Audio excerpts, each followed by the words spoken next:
Hello, friends. Today's word is Aphthous ulcers. Aphthous ulcers. This is also called as recurrent aphthous stomatitis or canker sores. The condition is characterized by development of painful, recurring, solitary, or multiple ulcerations of the oral mucosa.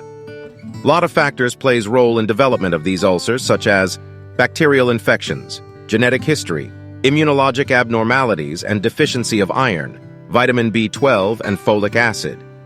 Aphthous ulcers also occurs in various systemic diseases like Behçet's syndrome, cyclic neutropenia, Magic syndrome, PFA-PA syndrome, and HIV infection.